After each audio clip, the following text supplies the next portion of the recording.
G'day and welcome to Dog Talk. I'm Dan Camilleri. Firstly, I'd like to start by thanking our sponsor, Enduro, High Energy Food for working dogs with real kangaroo meat for bringing you our Q&A. Today, we're fortunate enough to be speaking to Sean O'Hare from Toowoomba Working Dogs. How you going, buddy?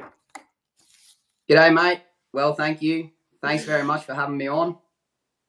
No, you're welcome, mate. It's been a long time coming. We've been talking about this. We even had a whole week together over there in sunny Norway, and we didn't get an opportunity to press record because we just kept talking and never found the time for it. So finally had to travel to the other side of the world to sit down and have a yarn, mate. So thanks for giving us some time. No worries. Well, we're 7:30 at night here. What are you over there, mate? We're 12:30 in the afternoon. Yeah. 12:30 in the afternoon, mate. You're I just mentioned over there in Norway, mate. You're in mate. I don't know how you get any work done in the spot where you live there. It is absolutely amazing. I know you were talking to me a bit there when we were working some dogs, and I was just like spinning around in orbit like I was lost. It's just absolutely beautiful, mate. You want to tell us the story of how all that came to be? But we'll start with you back over here in Australia. Yeah. Yep. So I grew up in central Queensland, in Yeppoon, just down from Rockhampton there on the coast. When I was 17, I moved out to the Channel Country and spent 3.5 years working on sheep and cattle stations out there. And yeah, I didn't really plan on going anywhere. I was loving it, but I met a girl on Buller Downs working for Gibson Pastoral, and she was from here in Norway. So yeah, I sort of came over here shortly after for a couple of years, and then we had a little stint back in Australia in between times, but we moved back here again in 2016 and have been living here ever since. Mate, there's worse places in the world she could have dragged you. Mate, she grew up like around the corner from where you guys live, right? Yeah, mate, that's right. Her grandparents have got a farm up the valley here. Yeah, that's down near that that little fishing spot that we went to on the jetty down there.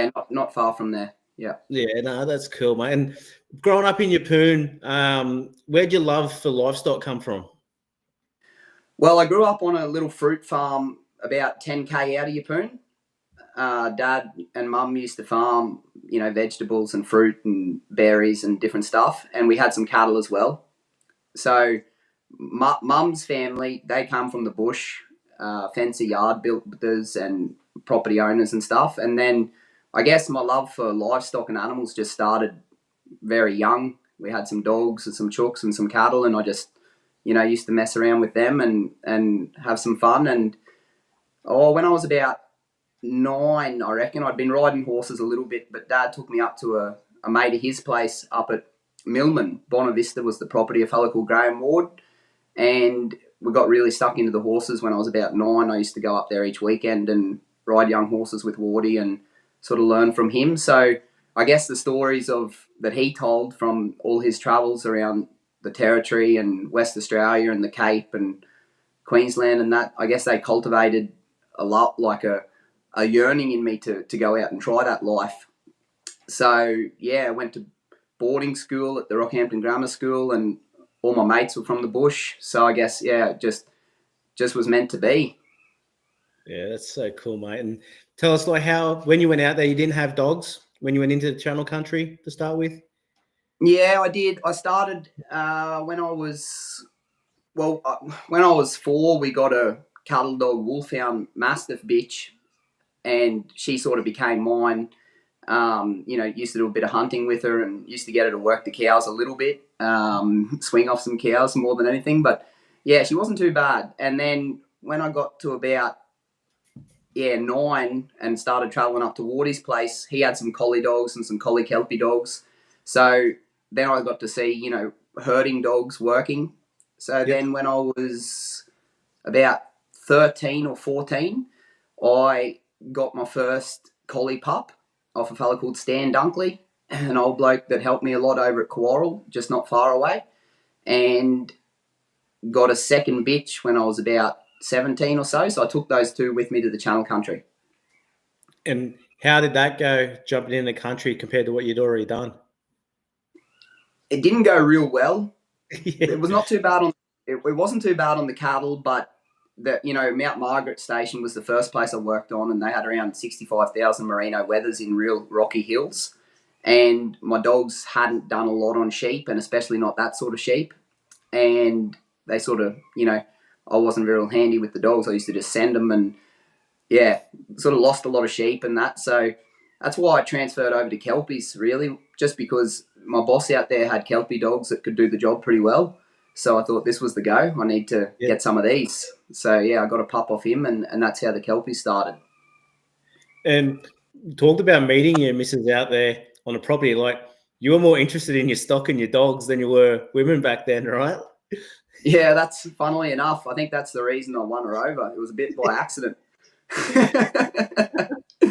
Yeah, I think there was 18 or 19 ringers in the camp and a head stockman. And yeah, the day she came on the plane, like we were used to having Pommy backpackers blokes come out to work for 3 and 6 month stints. And suddenly this Norwegian girl walked off the airstrip and everyone's like, is that a Mirage? What is this? So everybody went and started combing their hair and putting their best shirts on and being all courteous. And probably she, got a little bit too much, 19 or 20 young fellas chasing her around. So yeah, I was pretty keen on my horses and dogs and used to get up before work, and I caught a couple of young brumbies that I was breaking in under the lights in the horse yards down there at the house yards before work, and sort of went to work in the day, and then I'd mess around with dogs or horses at night. And yeah, I guess she sort of started seeking a little bit of quiet time away from all the blokes and just found me down there one day, and yeah, that's how it all started. So luck more than anything. And glad it did, mate. You got a beautiful family there. No, I can't thank you enough for opening up your home to Natalie and I. We had an amazing time. Natalie, like you and I have been talking for ages. Natalie, like, come over. She's like, oh, I didn't know what to expect. And on the plane home, we were out of Stavanger, heading back to Frankfurt. She's like, so when are we heading back? Like, and that's really big for Nat to make a statement like that, mate. Like, we can't thank you guys enough for the way you opened up your family and your home to us. It was amazing. Thank you. No problem, mate. You're very welcome. Anytime. We very much enjoy it. Hey.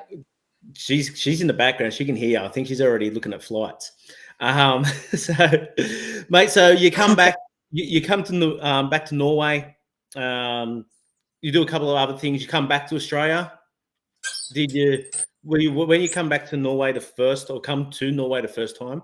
Did you have any dogs around?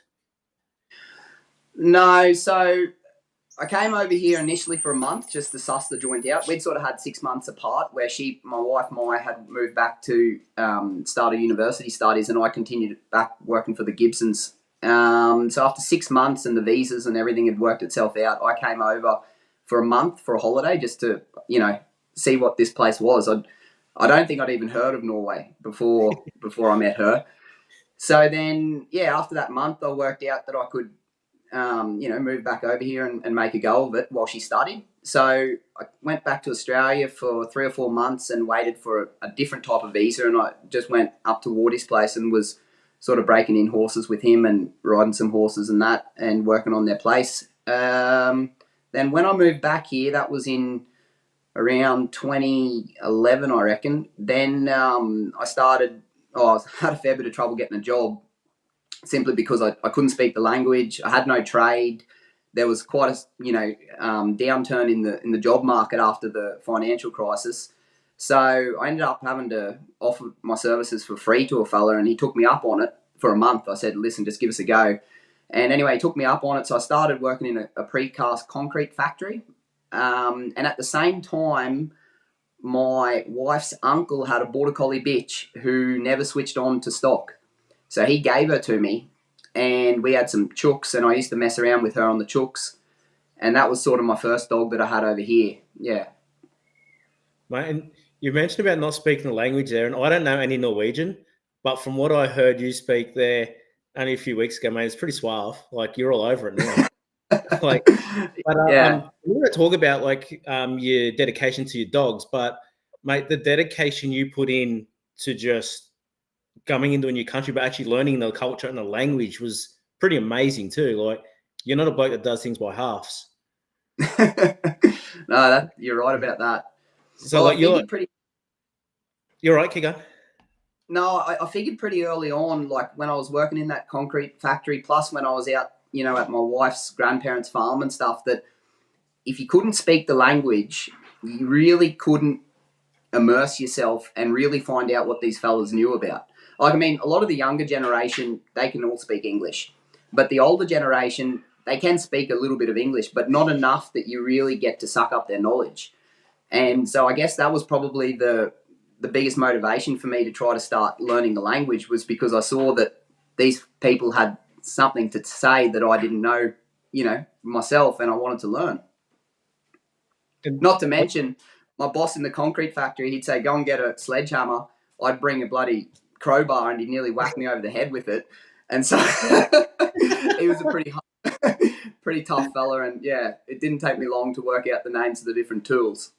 But even then, like, you went and learnt Norwegian in your own time and done a test in that as well, right? Yeah, I did. Yeah, I learnt it in my own time, practiced it a lot at work, and did a test, a spoken, written, and reading test to get my permanent visa that I've got now. So I've got a visa that sort of, I'm not sure how long it goes for, but it's like 10 years or something, maybe more. And to apply for that and to receive that visa, you need to be able to pass a certain level of the language. That's so cool, mate. Like, and that carries over in, like, your personality from that, like, carries over into your dedication from your dogs. And we'll start to touch on that a little bit now. Like, so you've got a bit of a split team and an integrated team there. So you got your Aussie dogs, your UK dogs, and then your Aussie UK dogs. You want to talk a little bit about the Aussie dogs you have and why you bought them over, and then we'll touch a bit on your UK stuff as well. Yeah, when I moved back in 2016, I brought 4 young dogs with me. I had a baiting accident and lost some dogs not long prior, so I sort of had just a very young camp again, like 4 or 5 months up till 9 months or something like that. And a couple of those 4 pups turned out pretty handy, and I've still got old Boss now. He's 10 now, I think, yeah. And then I sort of ran into a little bit of hope, mate. What's that, sorry? He hasn't given up hope that you're still going to work him one day either. Just standing there watching you all day, like, is it my turn? When am I coming out? Yeah. He's keen. He'd still be right to work. He got hit by a truck a few years ago and he's blind.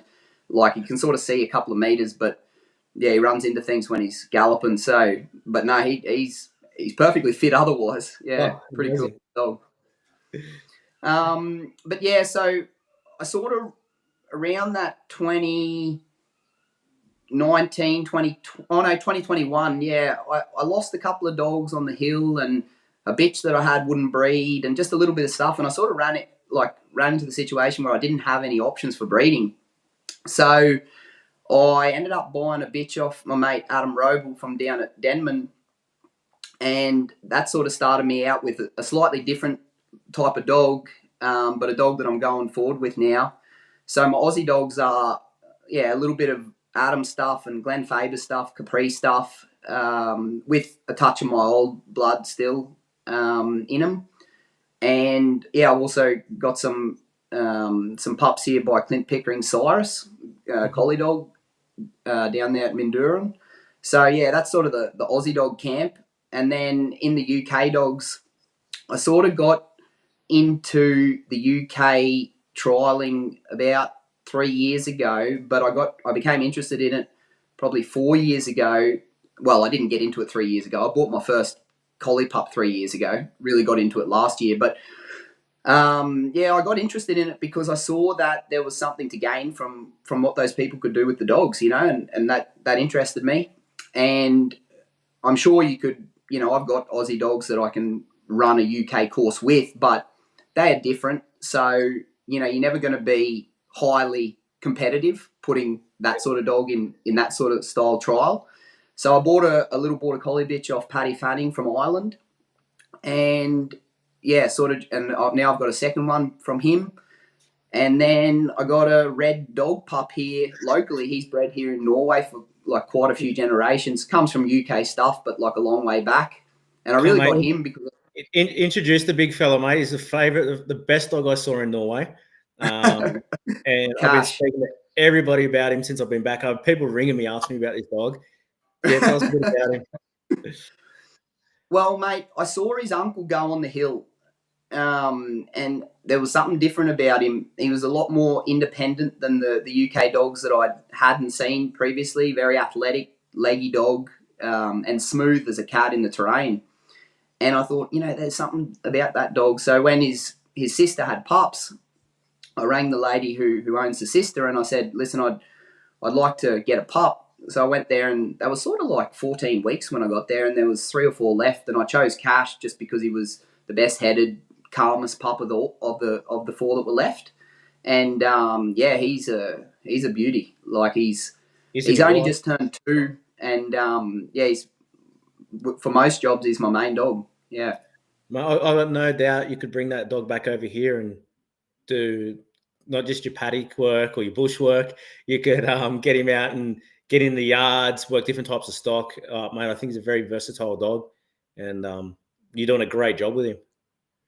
Oh, thanks. Yeah, no, I really love him. He's a real mate as well. So I did run him in a little novice last year, but he was pretty young, But yeah, I'm going to keep working him and struggling to train him a little bit just because he's got a lot of natural. So, he doesn't like getting pulled off his control points too much, and, he's got his own ideas. But that's what I like about him as well, because he does override me at times and fixes things up. And so I just keep chipping away at him. But I really think he can make a top trial dog as well because he's quite biddable and he does take the training. He's just probably a little bit slower to train than some of the UK dogs that I've had because he's got that independent streak. He feels the weight of the mob and he feels when they're going to break and he sort of wants to fix it in his way. So, absolutely. Anyhow, yeah. And like over here in Australia, like we've got the people that like the UK stuff, and then the people that got something against the dirty gut biting UK collie stuff, mate, and he's anything but.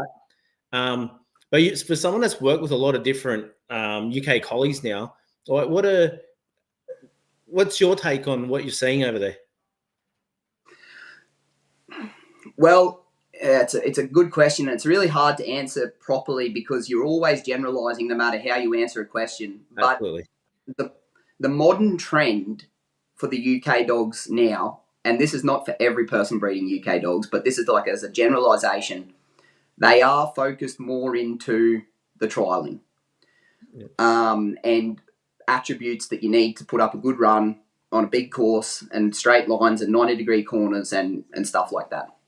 The old style UK dog was a different kettle of fish. I went and spent some time with an old Scotsman called Bobby DL last year, and he was telling me about the changes in the dogs over time. And I think that a lot of the old style UK type dogs were real gathering dogs, much more independent and much more probably less trainable and biddable than they are today. But through selection and the trialing becoming so big as it is, people have started to select away some of those traits that make it difficult to train. Yep. Because the more independent and the more herdiness a dog has in it, the longer it takes to train to pinpoint accuracy because it's always got its own ideas about things. So I think, the UK dogs, I've got a lot of respect for them. There's some I like, there's some I don't like every dog around the world. But for what they're good at, I think they're exceptional. For open hill work, where you can see your dog a lot, they can become very quickly very handy because if you can see them all the time and help them where they struggle, they are amazing at listening at big distances from an early age. And also the way they calm down and just come with their sheep when they're bringing them or driving them, it makes it really easy for that sort of work, But I don't think, and this is a generalisation, but I don't think a lot of them have the ability to cast out and break off stock and search for more and do some of those things that you might need in a bush situation. So, but I believe they did, or a high proportion of them did back in the day, and I think that's where a lot of our Australian blood has gotten its influence from, the early dogs that came out from the UK before the the changes, the clearing of the land, the ATV and four wheeler and all Those that sort of searching stuff. dogs. Yeah, Yeah. One of my biggest takeaways from my time with you guys was with those UK dogs, they just want to shift sheep and they don't give a shit what direction. Or if it's away from you to you, that way, as long as they're in front of you driving sheep away, they're happy. Like they just loved it. Where Yeah. so I've come back home and played with a few of my dogs, and I'm just like, man, it's so hard for them to get that concept of no, like come this way and push that way. They just want to get out and around. And when things are getting away, they're like, no, I want to get out and break. I'm like, yeah, I understand that, but I want you to come in here right now. Where I found those dogs there took that a lot easier. They're like, okay, cool, we'll come in this way, and then we'll just push them that way. Yeah, they're probably easier to settle behind, but they have less rate off, and natural pause and stop that we might be looking for when you send a dog out of sight. Like feel, Beg your pardon? like feeling that bubble, like that flight zone. They've always want to be in the flight zone, not massaging the flight zone. Yeah, I guess so. I mean, they've selected them to be very forward so that they can, push sheep around wherever they want. And a lot of the stock over here, not all, but a lot of the stock are quite well handled and tamed due to long winter periods and a lot of feeding and stuff. So, they're probably, to be effective and efficient in their job, that, they don't have stock that see a dog and split in 50 directions. I mean, you do on occasion, but it's not as common. So the dog. I witnessed. I was going to say, wait a minute. We witnessed that the first day I got there. Well, yeah, that's true. So, yeah, but just generally, the sheep, even in the bigger hills, like they have their tracks that they follow, and the dog, like if you can get your dog in behind them, and the dog just sort of comes along with them, like half your job's done. Often, not always, but particularly like in those big open hills where you can see everything, you can manage your dog a lot more.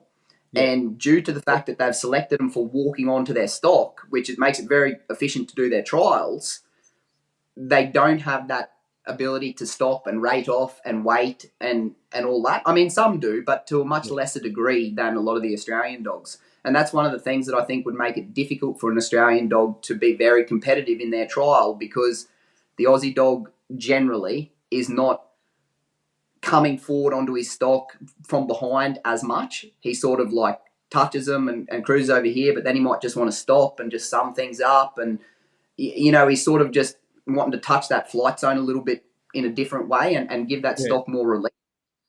Yeah, no, absolutely. Absolutely with you there. Like, where I was going to come back to there was like with those Aussie dogs, because we talked about the terrain there earlier.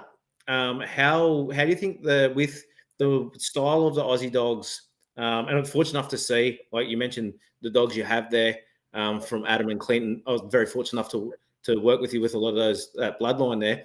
How do you think they handle the terrain with their natural feel for movement compared to those UK dogs that just want to, push in a bit more?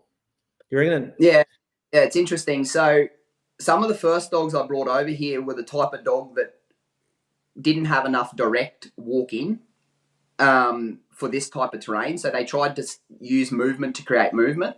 Yeah. And in the steep hills, like it just doesn't work. Gap out, just cook them mentally too. Yeah, and they've got no contact with their stock because the hill creates a situation where they get way out of the flight zone to try and do their thing to get moving, and it just doesn't work, So did you find they just got busier as well? Busier and just not effective. I mean, like old Boss was handy enough because he had the ability to sort of walk in wherever I asked him to, or wherever he needed to create that movement. But a couple of the other ones were sort of that more, create movement with movement style dogs. So the dogs that I've got now, I select for dogs that will pressure a point directly and will come forward. But I'm also looking for those dogs that understand without a great deal of education when they need to come forward and when they need to back off. And I think, some dogs pick that up a lot more quickly than others. Some dogs never really understand how to rate off their stock. Some dogs just always want to push. And then there's other dogs that don't want to move their stock at all. Well, I'm trying to create and breed a dog that wants to move his stock in a calm way, but is very easy to educate to just back off them and let them flow out. So they're not agitating their stock afterwards. Yeah, absolutely. And I mentioned there earlier how you got your Aussie camp, your UK camp, and then you got your mix. So your young dogs like Yindi, who's, Australian, UK. How are you finding those dogs are starting to handle that kind of stuff? Yeah, Yandy. She is. So it was a litter of 6 and sort of got 2 decent ones, and it was a massive outcross. So I kept the whole lot and started them and did some selection and stuff. And there's 2 bitches that turned out pretty handy at this stage, Yandy and her sister Zoom, who I gave to my mate down in Austria. And Yandy very early on showed me that she had her mother Dice, who's out of Kenny's Harley by Jari Mott. Dice is a very beautiful. She's got a massive amount of calm walk-in strength, and so does Cash, but Dice has got more. And so I thought immediately at 7 weeks old, like Yandy would just walk into stock and create some movement. And then it was yet to be seen how much of the other traits she had, how useful she would be. But I think she's about 9 months now, and very early I saw she had a lot of good short cover. So she could force and hold at the same time, but I wasn't sure how much break she'd have or how her cast would be, or, whether she would like to drive her stock along a little bit, or whether she was just worried about getting to the head all the time, those sort of things. But what I see is that she's a very versatile bitch. She is mentally very strong and confident, so she never has trouble with her stock. They don't even try to attack her very often because they just see that she means business. But she's got a lot of cash in her as well. Like Cash has got a lot of break and really nice natural distance, and that sort of stuff's starting to come out in Yandy. Well, it came out a long time ago. So I really think she's a good bitch. And it's like anything when you do a massive outcross like that, you're not going to get much consistency in the litter. But I think those 2 bitches that we've selected from and are going to go forward with, I think they do give us a few elements that we maybe, when I say we, I'm talking about my mate and I that breed together down in Austria, Andreas Kettle. He's got a lot of dogs from me and stuff. But I think they do give us a few little things that we were looking for. So time will tell how Yandy breeds on. But at this stage, I'm very happy with her. And she's just an easy dog to have around. So that helps as well. And you mentioned there about a short cover. Like that was one of the main things I really like with Cash. Like not only does when he come forwards, his cover, he doesn't get stuck in the eye coming forwards as well. Like his cover is just amazing. And then you can just cool off in the head a bit, and then you can bring him back in and do something else with him. Like I see those traits in Yandy, and obviously we played with Dice there as well. And actually, we should explain. We talked about the day I got there, so just explain what happened. So Sean's picked us up from the airport. We've headed back to his place. About 3 coffees later, his beautiful wife has gone, "Hey, our sheep are in with the neighbour sheep on another place." So we're like, yeah, we'll get to it. And we just kept drinking coffee. And then we're like, all right, we've got to get these dunks. And then, no way, it doesn't really get dark at all at the moment. But it was getting quite late. And Sean's like, oh, it'll be easy. We're just going to walk onto this trailer. And we get there, half jackknifed on the side of the road, taking off the road. And it's like this. We look up there. And he's like, it'll be simple. They walk on the trailer. And they mobbed up with the neighbour's sheep. And they just went... everything wanted to go every way, and we're on foot. It's wet. Poor Cash was working his heart out, done an amazing job to split them and shed them, and then put them on. Then it worked really sweet. But those neighbours, they weren't handled really well. No, they weren't. No, yeah, that was a typical. This will be a 5-minute job deal. Oh, that was good. And while we're just touching on the sheep there, like primitive sheep, you call them, like they were really different style of sheep we've seen over there. Not just those sheep, but some of the different types of breeds as well. Yeah, yeah. So our sheep, they're like an old ancient style sheep. They're a primitive breed, much closer to, well, they actually in Norwegian they call them wild sheep, but they're sort of a tiny little ewe, and we cross meat rams to them, and that gives us a decent carcass lamb.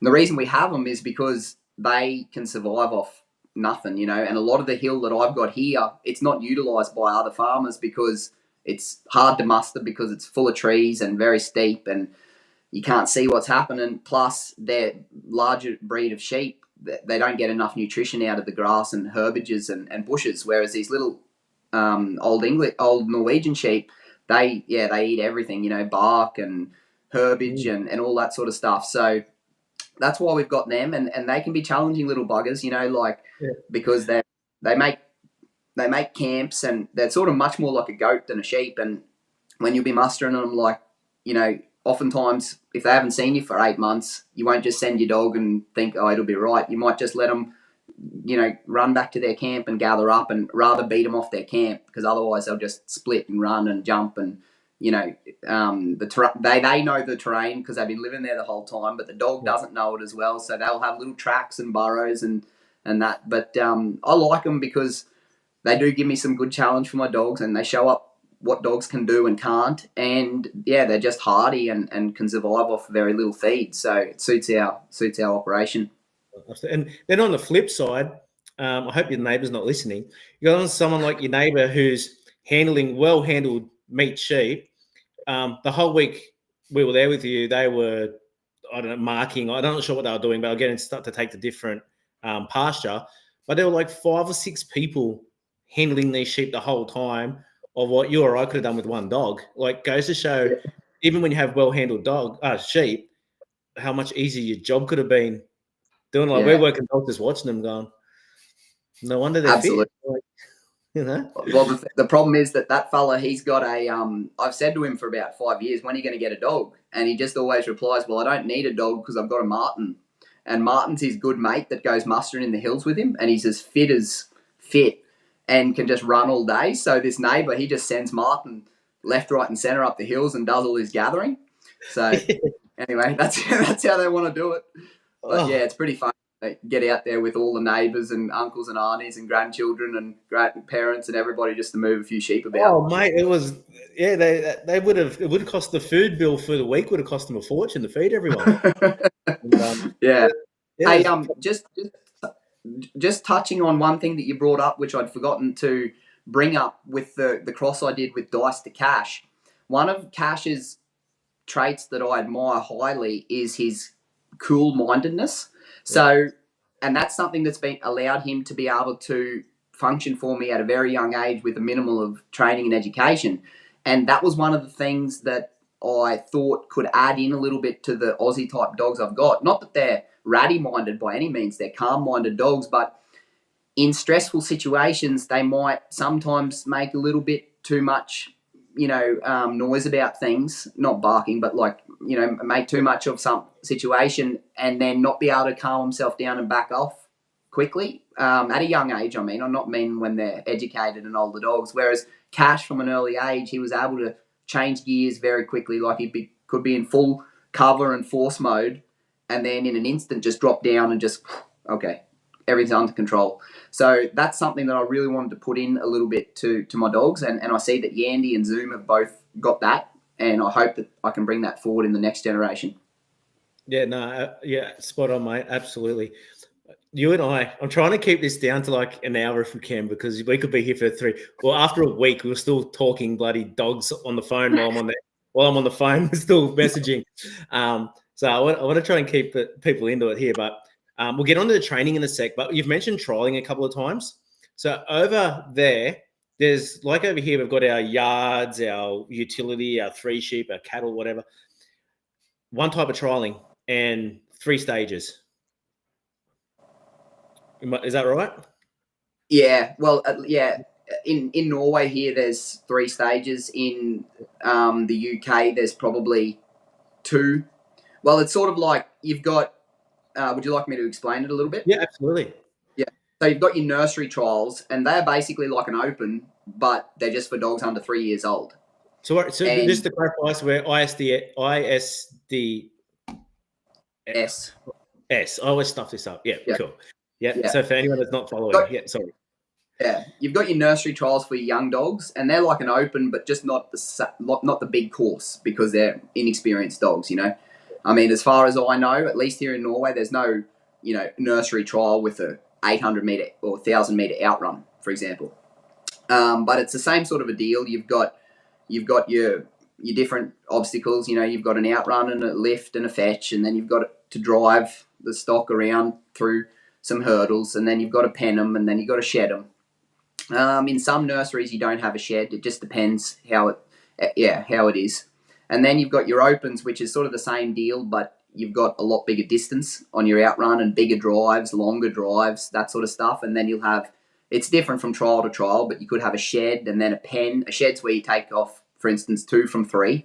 And then you've got maybe a split, some people call it. And then you've got a pen where you put them into the pen, and then you might have to take them back out into the shedding ring and take a single off the end.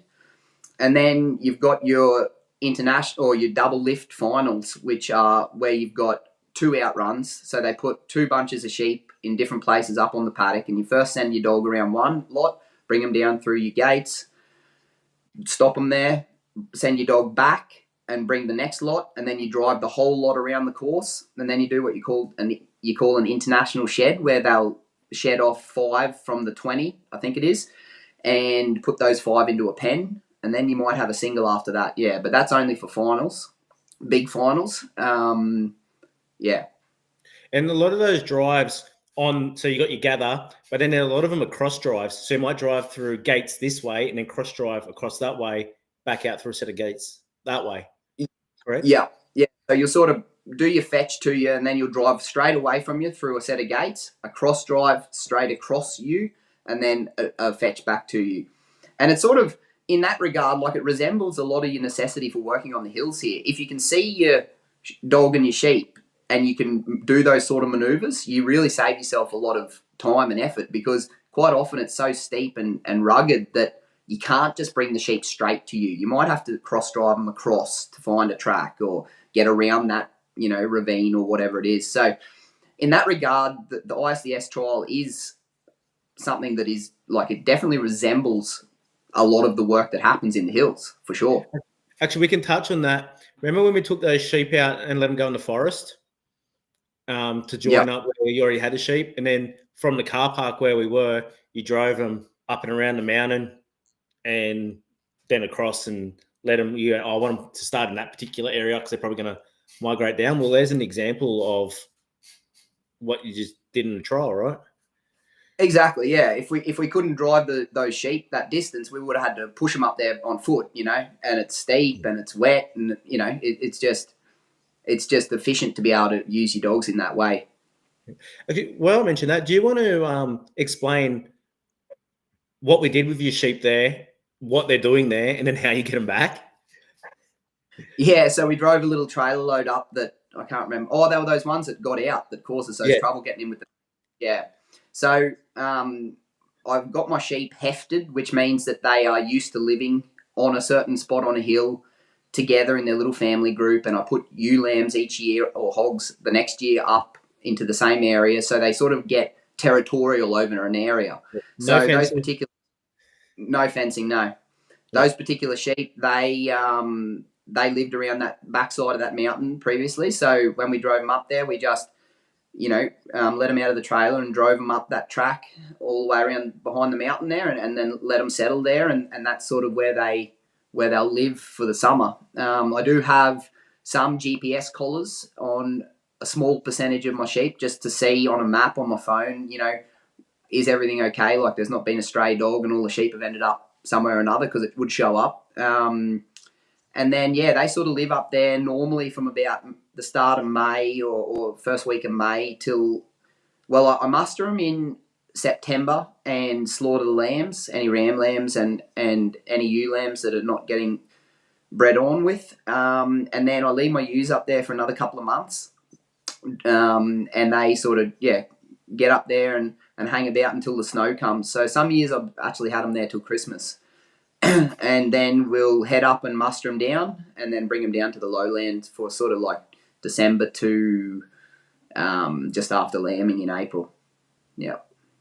Yeah, it's cool. And like the technology there, like watching, we're there with another one of your mates. We'll touch on the workshop in a minute. And he was a really nice bloke. And he's like, "Oh, your sheep is your sheep in my place, or what?" Like virtual lines, like virtual fences, and Yeah. that technology. Just watching that was like really, really cool.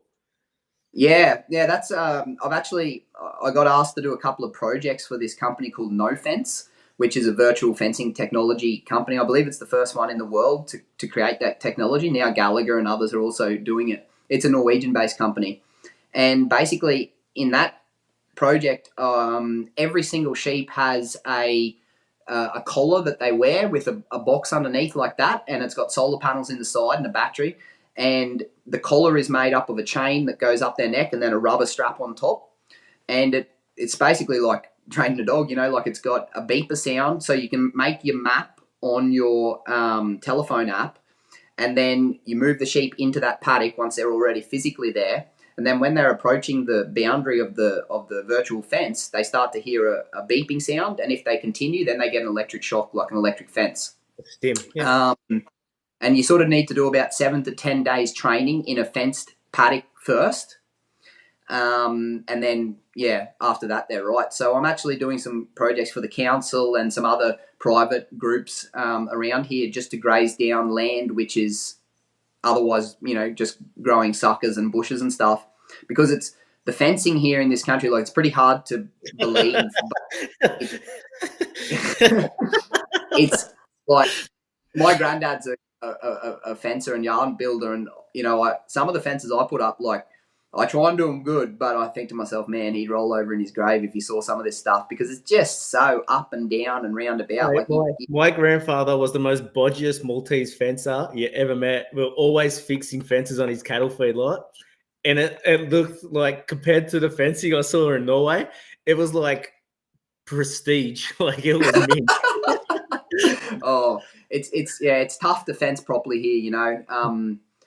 It really is, because you've got very shallow soil on the hills. You can drill posts in, and people do that, but then you'll get movement over time of the rocks under the ground, so the fences will tip over anyway. And it's pretty dire. But that's why this no fence technology was first developed here, because they figured if they could make it economically viable, it'd be a much better way to utilize all the ground that's not getting grazed now today. So how many pet dog people use that on their dogs? Like you see it all the time, like invisible fences on dogs. Yeah. In the pet dog world. So it makes sense. Why not try it, there as well? Mate, you mentioned that as a project. You're the dude who's got projects happening everywhere. Mate, do you want to tell us about your recent one? The Africa project. Yeah, absolutely. Yeah. I flew back home here a couple of days ago now. I was over in Africa for 10 or 12 days. I was away. So I was in the DRC, Democratic Republic of Congo. Went over there to do some livestock education and consulting. And also I sold a dog to a fella over there, a Kelpie dog that I bred here. That was something else. Like, I've heard stories from the territory 50 years ago, and I reckon over there in the Congo, you could basically times those stories by about 100. Like, it was wild. It's sort of unexplainable, and I'm not sure how much detail to go into, but they've got a very different life. So on that place I was working, it was 150,000 hectares, and it's part of a group of properties, and they had 200 people working on that place. They don't spend any money on any fencing, water, yards, roads, nothing. It's all hand power work, like fixing a road. You see fellas out with shovels and crowbars. They shepherd their cattle out all day, and then they just put them into like big coolers of a night time, and they do it. Yeah, everything's done by hand. So there's 200 people working there, and then totally on that place there's actually 1,300 people with family and children and wives and everything, living in 4 different villages, and they were really lovely people, very nice. But they have a lot of difficulty because there's so much corruption in that country that, Yeah. like for instance, when I was there was a fella fell off a motorbike. There's not many people have motorbikes, but there's a couple that do. And one bloke fell off in this bush and knocked himself out and had to go to hospital. And in the meantime, some rogue soldiers came and stole his bike. So then the manager had to go out and bribe these soldiers to get the bike back. Things like that, or there was drovers drove in stock 300k north to their next place, and they had cattle stolen by some of these soldiers, and they had to bribe them to get them back. And just to get into the place, like it's 7.5 hours drive from where I flew into, and the first 3 hours is on a highway. It's a few 100k, and then the last 65k is 3.5 hours because they won't run a grader over the road. It's quite pretty backwards, but and on that 65k, I reckon we went through about 12 soldier checkpoints where we had to bribe each lot, and they'll come out with their AK-47s, and yeah, we had to bribe them with dry smoked meat to be able to pass through. So yeah, it was pretty wild, mate. But it was a really good time, and I enjoyed it a lot. I was there with Alex Johnston and Rosie Hetherington, his partner. They're from the UK, and they're out there managing in Africa. Yeah, That's pretty cool. What an experience, man. And away from the people poaching the stock, what about animals and nature poaching the stock as well? Like, do they have that to contend with? Well, the last lion I think was shot there quite a few years ago now. They do have some jackals and stuff, but there's not a great deal of nature left, wildlife left. I mean, there are small animals and stuff, but the people are that protein starved and hungry that they just hunt everything that that moves. So yeah, it wasn't sort of like what I imagined, down on the Serengeti or whatever in Tanzania or somewhere where there'd be big mobs of zebra and wildebeest and that sort of stuff. If they were in the Congo, they were eaten a long time ago. Yeah. Yeah, right. Man, that sounds pretty cool, pretty wild. Other than that, like, you're still doing other projects around Europe as well. Yeah. So tomorrow I'm off to Greenland. Yeah. I'm going to do 2-3 day clinics over there. So I'll be away for about 10 or 12 days. And then I'll spend 5 weeks shepherding up the mountains all of August and the start of September, working for a group of farmers up in the north here who I think I'll have around 2,500-3,000 head of sheep to look after. It's just all foot falcon, me and the dogs live in a little mountain cabin, and the family will come up on weekends a little bit and that. So that'll be good. That's cool. I was there last year as well. It was a beautiful place. And then, get back into traveling again in September. I'll first be going to the UK and Wales, I think, to do a clinic or two. And I've got a dog that I'm selling over there to a cattle fella, a Kelpie dog that I bred here. And then Hungary, I'm going to Hungary in the end of September. And over there I'll be doing some dog and livestock demo at an ag show. I've been asked to come and do some stuff with that because, using working dogs, particularly on cattle, it's not that common over here. So people are starting to want to learn more about it. So, I'll be going to Hungary and spending sort of a few days there. And at the end of that trip, I'll be doing a little course with Darren Doherty from Australia, from Regrarians.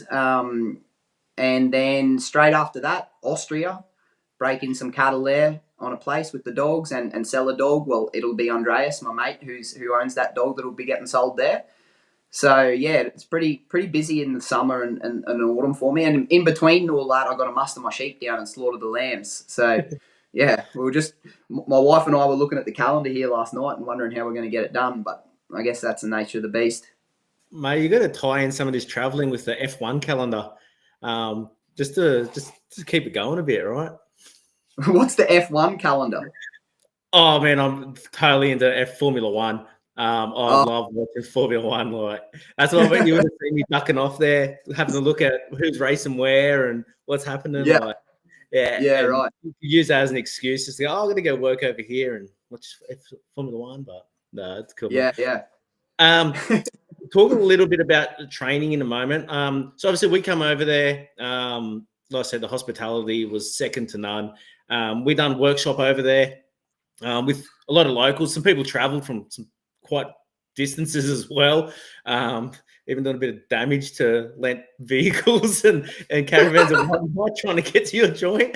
But mate, you want to talk a little bit about what our aim was over there, and don't forget to give your own sponsor a plug there as well.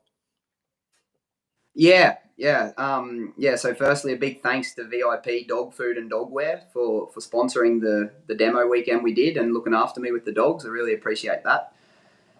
So the demo weekend, well, basically, I think the goal which we achieved as well was just to combine forces and share knowledge amongst ourselves, you and I, Dan, and then the people who came, and probably show, I guess, what we achieved in one or another fashion was maybe showing people a little bit more what is their dog getting out of what they're trying to communicate with them. In all the stuff that we did, it was probably, to summarize it, I think that's probably the most important thing, because a lot of people do something and wonder why they get a different response than they assume they would. Yeah. Or think they're asking something of their dog, but they're actually asking their dog, just their body language, something completely different. But just by screaming at it, think they're asking it for something like, no, you might be verbally saying this, but your body language shouting that. So a lot around that communication. So have you had, we actually got some feedback, some emails sent to us since. I actually forgot to mention it to you. Have you had much feedback from that? Yeah, I've had some good feedback, mate. Absolutely. People were wondering, if we're going to do something again. And I was actually asked to go in and do I'll be attending a clinic myself. It's about horses with a neuroscientist called Dr. Stephen Peters, who wrote a couple of books with Martin Black. He's a horse neuroscientist. So I'll be attending a clinic myself with him in August here in the mountains, and I think there's like 80 or 100 people coming. And the person organising that was Stephanie, and she's asked me to do some dog demo stuff in the afternoons, and maybe some training with some different people and that. So I think the feedback was great, and I think people saw maybe a slightly different approach, and it was positively received. So. Yeah, really good. No, that's awesome, mate. And another thing, like a lot of those people wouldn't have seen Aussie bred dogs prior to that as well, and got to see a few of your dogs and different styles, like not just when I say Aussie dog, not just the Kelpie line, but collie stuff as well, which was really cool. Yeah, that's right. I mean, a lot of people have. It's like when you're living in Norway, there are Kelpies here. I mean, Odd Magna Nilsson has been breeding Kelpies forever, sent Kelpies back to Chris and stuff. But there has been a lot of Kelpies brought to Europe which may not have suited the European conditions as far as stock and stuff. And I guess they've given the Kelpie a bad reputation in a lot of ways. So I think, I get comments all the time that we've never seen a Kelpie work like yours do, Sean. Because, a lot of the Kelpies that were sent over here are those really light, touchy dogs that stay off their stock, and, that they won't walk in and they won't try and create some movement unless they're in a team. And, that doesn't work if you're a farmer with one dog working in rough terrain. You need a different type of dog. So it just shows that, what's a good dog somewhere may not be a good dog another place. Absolutely. But I think the exceptional dogs, I think they're good anywhere. Oh, I 100% agree with that, mate. That's a spot on statement. And another thing we noticed as well, like even through the lack of adaptability to handle a different dog a different way, kind of took some work out of some of the guests that come with Kelpies, but was still trying to use particular techniques that they've done one way, and then wondered why it wasn't working with those dogs because they couldn't adapt as well. Was it a bit of a highlight? Yeah, well? They're not. There's got to be something in it for the dog, and whatever we do, like as much reward as possible motivates a dog. And if they're not, allowed to express their instinct at all, the reward very quickly gets taken away, and then they start to sour and wonder what's to go. So yeah.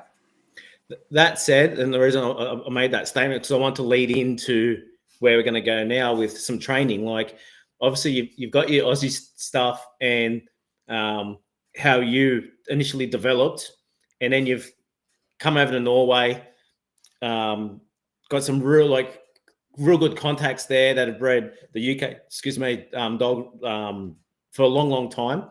How has your training developed, and then how have you interacted with your different lines of dogs backwards and forwards by maybe putting a little bit of this in here and a little bit of this there, kind of, if that makes sense? Yeah, well, I think I understand what you mean. I mean, just to start, just on the type of dog. So I don't believe in driving dogs or heading dogs for myself. I want a dog that wants to gather stock, and then when it gets in behind its stock, wants to drive them somewhere. So for me, driving is whether they're bringing them to me or taking them away from me. It's exactly the same principle. They're still in working their stock in the same fashion, and I guess that has been something that I've realised being over here, that some of my Aussie dogs have been gather and drive dogs. Others have been just gather and head. And for me, a pure heading dog that doesn't have the ability to go in and drive stock. It may not be right behind them. It may be on the side of the mob, but wherever it needs to be to create that movement, without that in a dog, for me, they're pretty useless.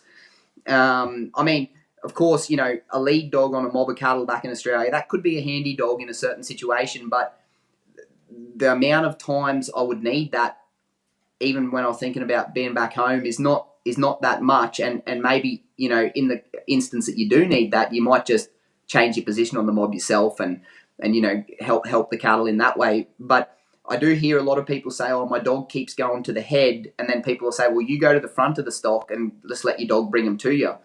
And I don't really agree with that in practical work, because sometimes you need to be in front of the mob, for sure. But if your dog doesn't have the ability to drive the stock with you or away from you if you ask it to, then it's quite limiting. So what I do with my Aussie dogs compared to my UK dogs is really not much different, except that I probably give my Australian dogs more time before I start to increase the difficulty of what I'm asking them to do, because even though they are, most of the ones I'm trying to select for are the type of dog that will gather but will drive, they still have a fear of losing stock, which is oftentimes more than the UK dogs have. The UK dog. Sorry, that's when over here we talk about the more natural style of dog, right? We go, they're more natural in their work. Yeah.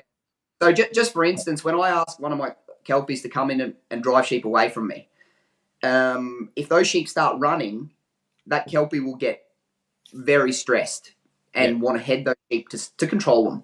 The UK dog, some will, Cash will, because he's got that heading ability, but some of them will just be prepared to just plod along behind and let those sheep run up the field, So I guess because of that knowledge of what the dog is feeling in those situations, I probably help my Kelpie for longer to develop the trust in me that, it's okay, we've got control, but I still don't want to take away from him the ability to want to get to the head if I need it, or not. I'm never going to take that away from him, but I don't want him waiting too long for my say to go and stop him. I want, so I probably let them develop much more in a work style way, and then start to add in some more complicated things as they understand their job better. Whereas with the UK dogs, typically you can start, driving here, there, and everywhere, literally when you start a pup at 5 or 8 months old, or however old it is you start him, like that,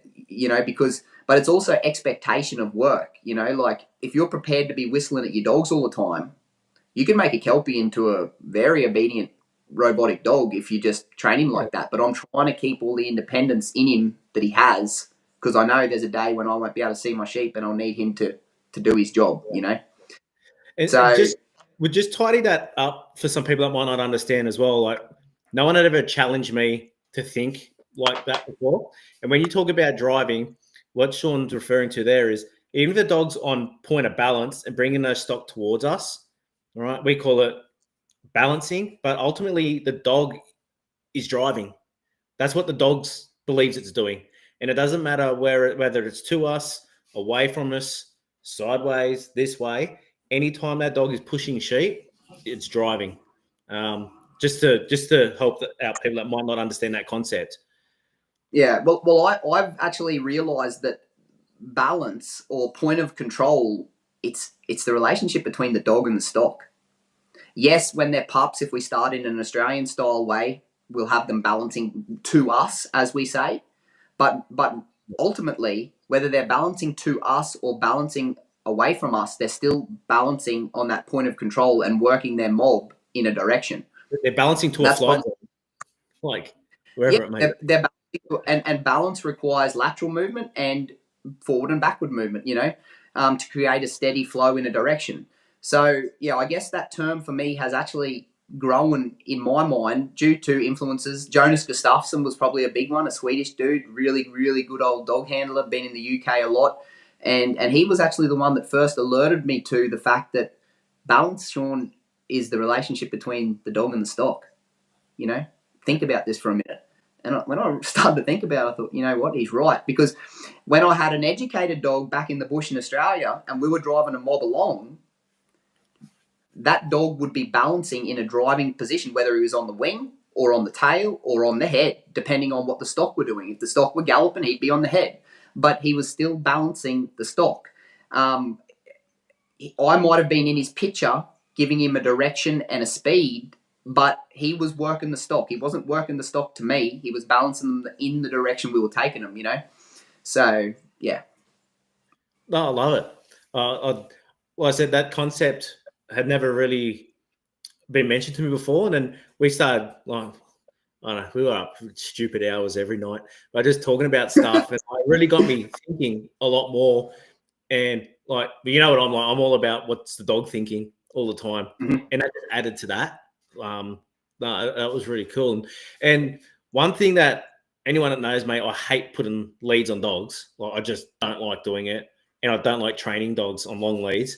But mate, I took away a lot from the way you used a long lead, particularly, well, only I suppose with those UK style of collies as well.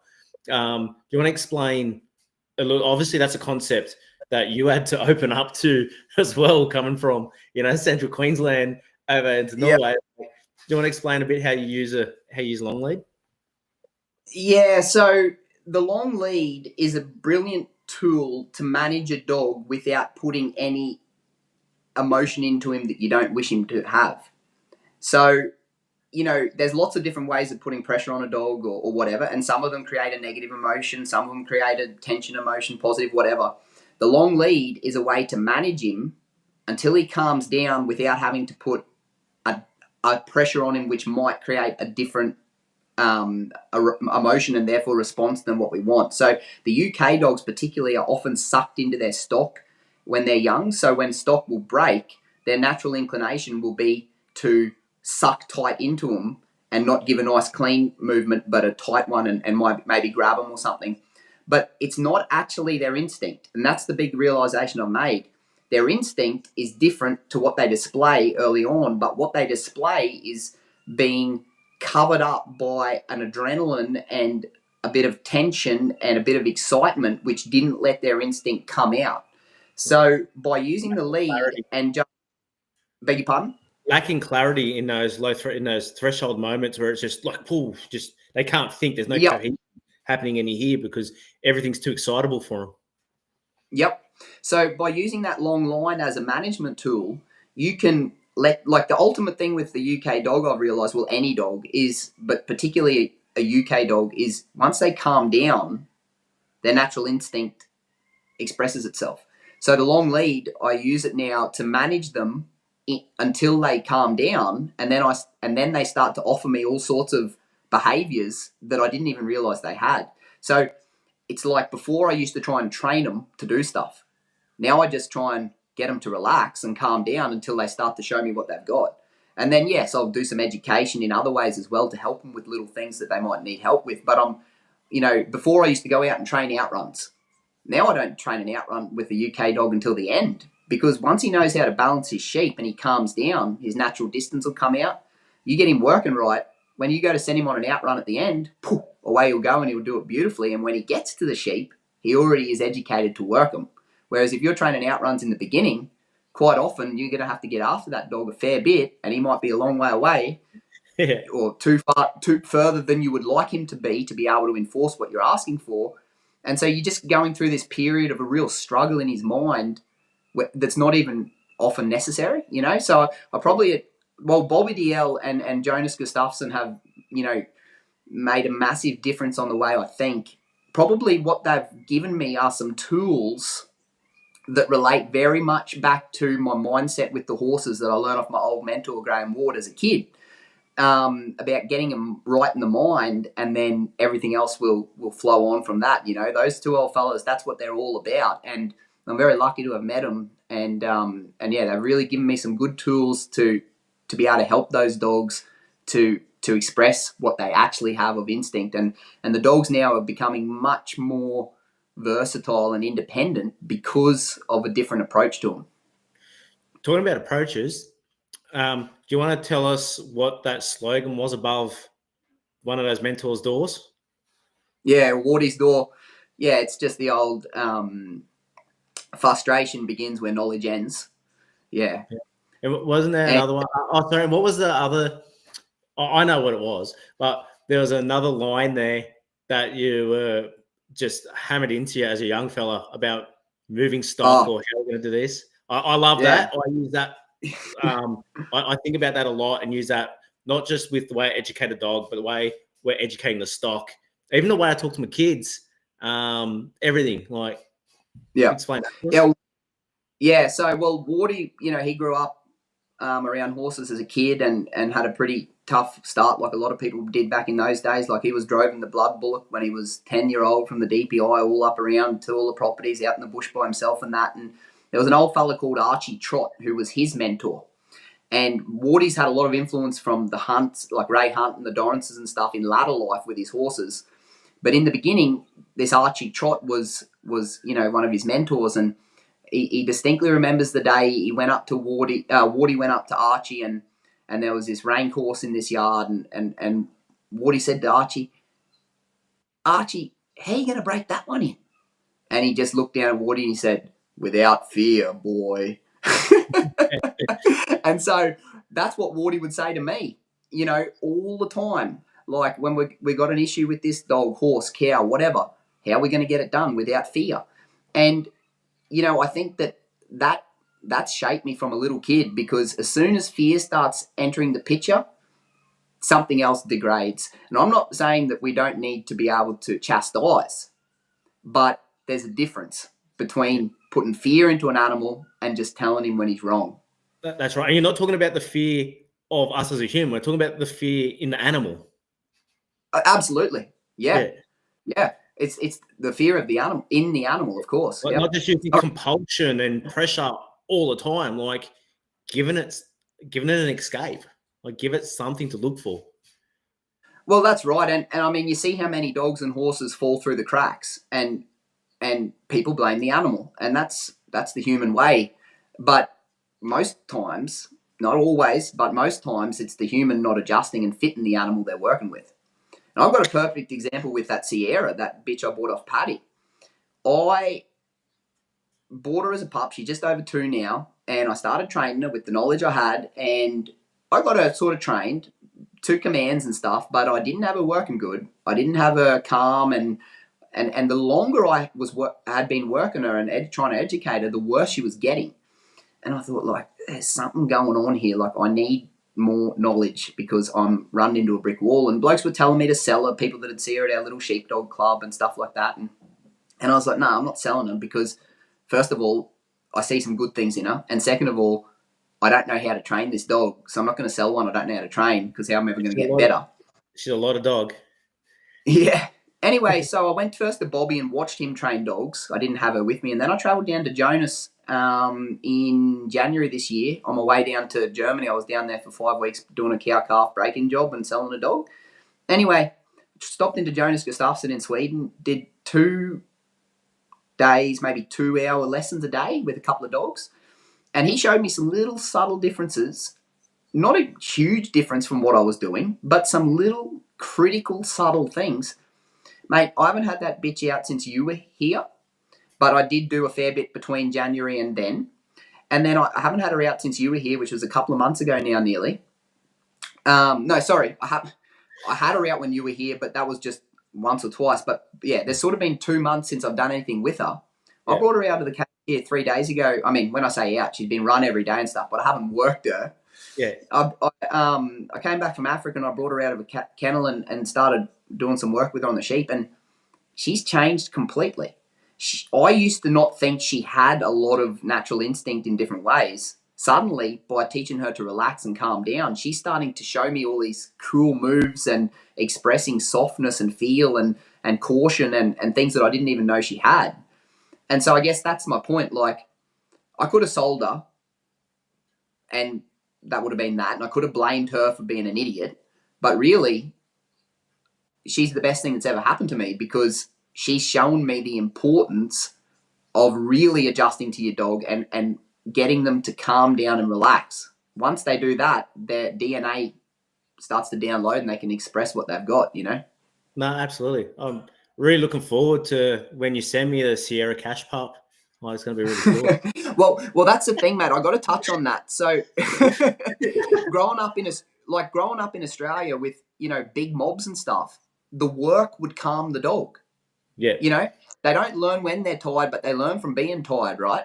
So over here, it's a completely different environment. So a lot of the year, to get a dog going really well, I've got to do a fair bit of training and education so that when I've got hill work to do or when then my dogs are prepared.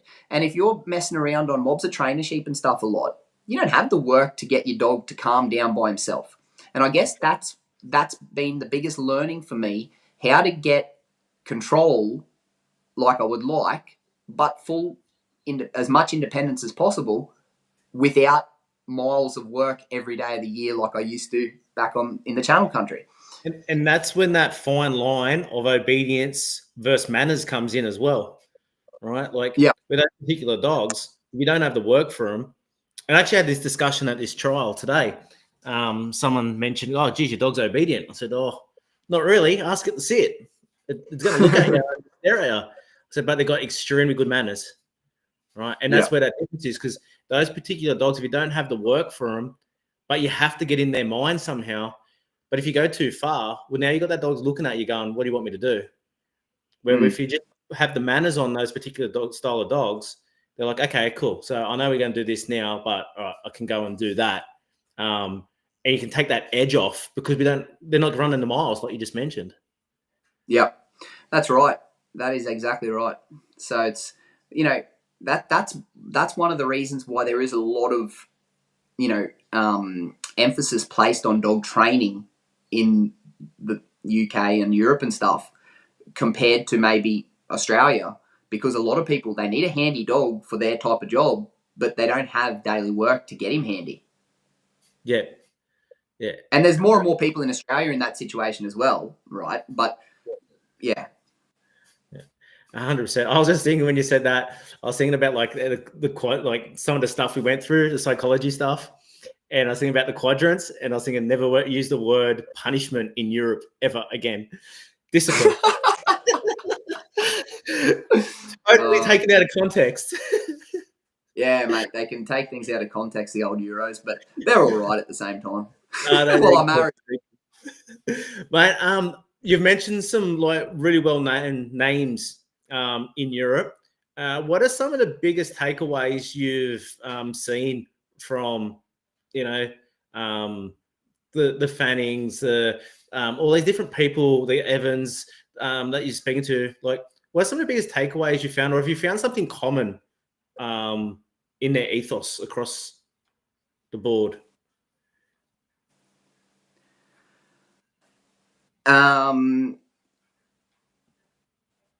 probably, like, if I look at Bobby and Jonas, who know each other well, they aren't telling their dog what to do, they're showing it. They aren't bullying their dog into doing something, they're letting him find it.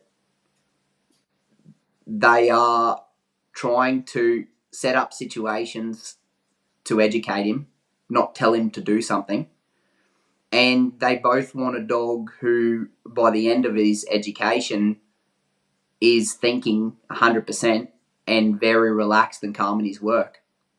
So probably those two fellas that have had the biggest influence on me, that's probably what I gathered from them, which is all stuff that I probably innately knew, but maybe didn't have some of the tools and ideas of how to set up some of those situations. And Paddy's helped me a lot as well, with that similar style of thinking, and not just being set on, I don't train a dog like this, I train him like that, or I don't train him like that, I train him like that, but being open to different tools, different ways of being, because I really think that a lot of the reason why people have different ways of doing things is because they get set on a similar style of dog all the time. But as soon as they get that new type of dog in and they've only got one set of tools in their box, they're up shit's creek.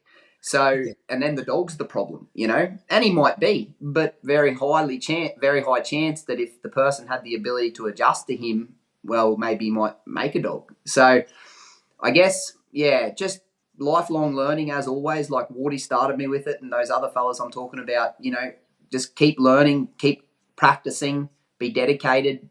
If you stumble upon a problem, never blame the animal, work out what's going on and work out how you can help him through it. It's not in the moment when an animal needs help, we could go about things two ways. And if we go about it in a way that puts fear in him, we've not really, even if we get a required thing, a response, we're probably never going to have the dog we had as if we help him through in a way that makes him really understand and feel good. I just believe in, the long way is the only way. I don't want to push dogs to do things early and use a lot of compulsion and that. I just want them to develop on their own with my guidance. Absolutely. They'll put walls up and it's going to hurt. There's going to be shortcomings somewhere else. Right? Like, by doing that, you're already affecting their inability or in providing more of it to actually learn and to help them and educate them. Right? Actually counterintuitive sometimes. Yeah, absolutely. 100%. Mate, so we're Tanoomba working dogs. Actually, first of all, Tanoomba. You want to explain where Tanoomba comes from, mate? Yeah, so Tanoomba is the Indigenous word for the river and basin in Rockhampton. So the Fitzroy River, as we call it, the Darrinbal people call it Tanoomba, and it means place of white bird. So the wards had Tanoomba as their prefix for their working horses for many years. And when I thought about starting to register some dogs and do things properly with the dog breeding, I was looking around for a prefix, and I just thought that fit pretty well. Mick and Graham being mentors of mine, and the basin where I grew up, the river, and providing for our families for a few generations. So place of white bird, the Fitzroy River, Tanoomba. That's what it means. And I suppose it especially holds a special part because you had their blessing to be able to use that word as well. Yeah, that's right. I mean, it's it definitely means a lot to me. Yeah, that's really cool, mate. That's really cool. So where do you want to take your dogs? What direction? My breeding program is based on what I need when I'm living back in Australia. So everything I'm looking I do forward to that, mate. I don't know that our wives are. They might be sitting back watching us a bit.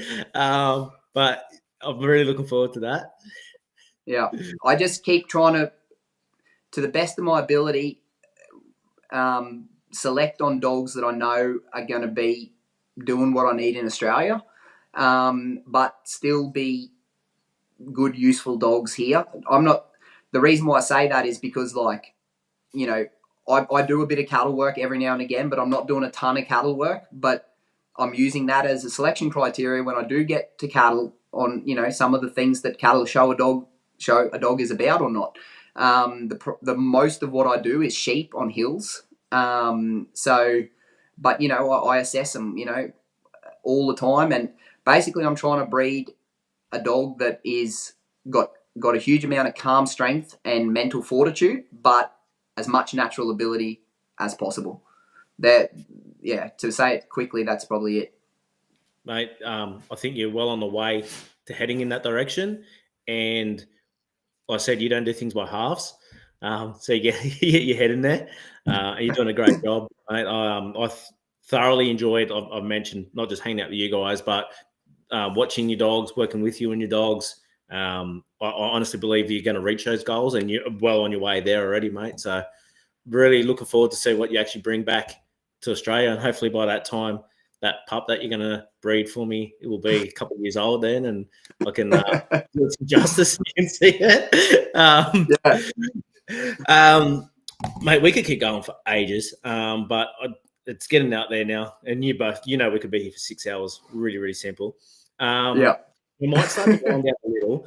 Mate, for someone that has gone to the other side of the planet, literally, all right, not knowing anyone there but your family and your wife's family, what takeaways or what advice would you give to somebody that wanted to explore kind of the avenue that you've gone down? It's a good question. I work on a station, find a backpacker, fall in love, and just punt over. Yeah, exactly. Go to Buller Downs. That's a good place to start. Because that's not an easy thing to do, right? You uplifted your whole life, went to something that you didn't know anything about originally. That takes a big set to do that, if you know where I'm going. I mean, I guess if you're like, from my perspective, I didn't know that there was a world outside Queensland, really. So I never really had any plans on going anywhere, but I'm very pleased I did, because it helped me see different things, different ways of doing things. I think if anybody's interested in what another country could offer, I think go for it, but be prepared to give, when you first get somewhere. Like, you might be a well-respected stockman in Australia. If you go to Ireland and nobody knows you, start at the bottom. Be humble and shut your mouth, and that's probably what's helped me the most. Like, not just cruising around thinking that you know everything, but rather ask questions and be open to different ways of thinking, and then people open up to you. Some of the things they say you might not agree with, but most people have got something to teach you. No, absolutely. That's cracking advice, mate. And just one thing I want to note as well, like, a lot of people talk about, this country are the best in the world, and that country are the best in the world. And for someone that's well-traveled, that actually can say that because you've seen so many different arrays of stock, like, where do you feel some people, like, we've got natural dogs, but then like a quality of handler that it maybe are up there?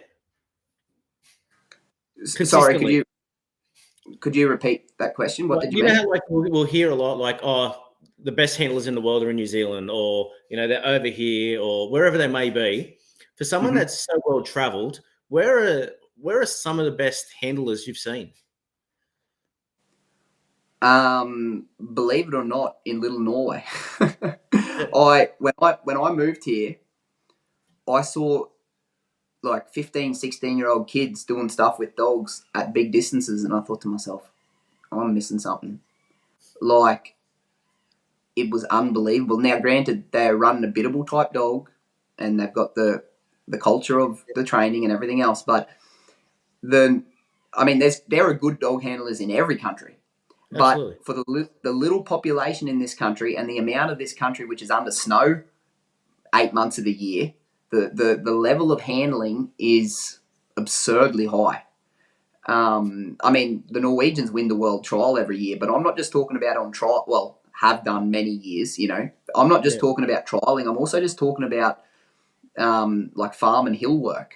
The thing that you'll see people do with their dogs, and I think there is a genetic component, as I mentioned, with the biddability and trainability of their dogs, but it's also that they understand how to one or another degree communicate with their dogs in a way that suits their dog, a lot of them. So I think Norway's would have to be right up there with, but, I have been a lot of places, but I haven't been everywhere. I've been here the longest. So, yeah. I just thought that's a good question. Like, we hear it from, a lot of people that haven't actually experienced different things. So someone that has experienced different things, I thought it'd be a really cool question to ask you, because you got the runs behind you to do that. Well, I think, mate, one of the things I've realised, and it's sort of like the same anywhere, the standard goes up of dog or horsemanship generally when you get into the hills. Yeah.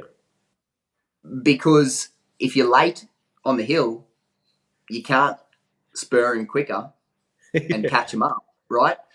If your dog doesn't understand his job on the hill, it's got bigger consequences than it does on the flat generally. So I guess, and that's something I've thought about, when we do move back to Australia, like, where do I want to live? I really love the hills, because now I mean, there's some hills in central Queensland for sure, but not where I grew up. I mean, there's just some little tiny hills, but nothing of significance. And I think I'm definitely going to find a place to live where there's hills, because I just love it. It's a lot more challenging, and I think your dogs and yourself and your horses definitely grow from it. Mate, you're already used to the cold. South New South Wales, some fantastic hills. The climate suits you, suit the dogs. You're all over it. We'll start getting that blower. Start sorting it out. Queensland's getting too hot, they reckon. Mate, and just like when you mentioned there about young people, when I asked that, one thing I noticed, like at that workshop we did, there were a lot of young handlers a lot of young fellas. Oh, actually, and young women as well. The passion was not just on their level. You could see it would come down through generations as well. Yeah. Which was really cool to see. So just thought I'd mention that there after you said that. Well, see, most of the mustering in this country, nearly all of it gets done on foot, right? So like, people understand from when they're little kids how important it is to have a handy dog. Because if you don't have a handy dog, you end up being the dog. So yeah, I guess it is a traditional thing going down through the generations. Yeah. No, absolutely, mate. We might call it there, because otherwise this is going to be 3 hours. Really, really simple. Really easy. Mate, really appreciate the time you've set aside for us this morning over there, tonight over here. We're probably going to talk offline now for the next 2 hours anyway. But, mate, thanks for jumping on and having a yarn with us. Really appreciate it. To everyone listening back, please remember, we learn every day, and a day we stop learning will be a sad one for all of us. Thanks, buddy. Thank you very much for having us, Dan. It was great to talk to you, mate. Mate, we'll have to do a part 2 sometime. Yeah. See you, buddy. Cheers, mate. Bye. Bye.